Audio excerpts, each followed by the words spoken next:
ايش في؟ ليش تدخل مكتبي بدون استئذان؟ الحمد لله على السلامة يا خيري. الله لا سلمك ولا عافيك. كيف تصدر قرار بتوقيفي وتعيين بديل؟ اهدى يا خيري، اجلس وانا بشرح لك. ايوه يا صاحبي، نجلس على سب نسمعه.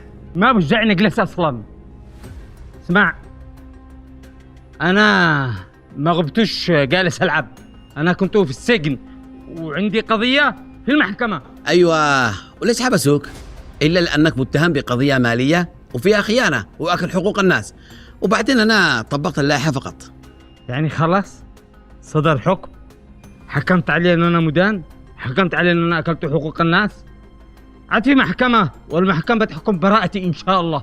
تمام، لقد خرج حكم براءتك، اجيت لعندي، وما دام عادي قضيتك بالمحكمة مشيش اشوف صورتك بالمؤسسة نهائيا، والخبر هذا قد موجود من قبل، ولا صاحبك موفق ما كلمكش؟ يا صاحبي يا خيري، لحظة، أنا كنت أكلمك، بس أختي تقي صيحت، قالت يا موفق لا تحمل صاحبك هم فوق الهم، وأنا يا صاحبي رجعت سكت. اللي عملته تقية صح، بس اسمع يا مدير، أنت كل اللي في المؤسسة تعرفون منه خيري، أنا أنزه من النزاهة. إن شاء الله عن قريب برجعوا معي حكم البراءة عشان تسكتك أنت وأمثالك. حاضر يا مدير، يلا.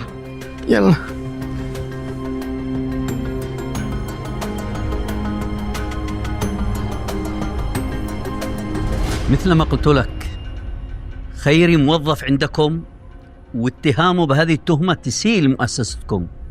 مؤسستكم قطاع حكومي، يعني يسيء لكل موظفي القطاع الحكومي. كلامك صحيح يا سيادة الوزير. أنا أرى أنك تكون صارم وتتخذ إجراءات صارمة بحق خيري، مش مصاهرته لي بتحميه.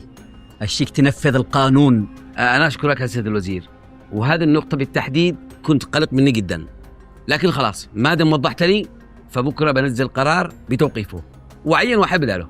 من حقك وما حد بيمنعك. شكرا سيادة الوزير على تواصلك وإتاحة لي الفرصة دي إن أنا أتعرف عليها أكثر. كنت أعمل لك 1000 حساب يا خيري لما زوجت بنتك لابن الوزير، لكن أنت مش حق عز، تستاهل اللي يحصل لك.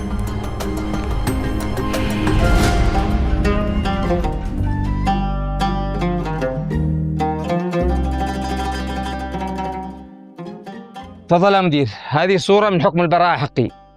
الآن إلغي قرار توقيفي، وأمرت بصرف رواتبي، وعدتني الشغل الذي كنت فيه.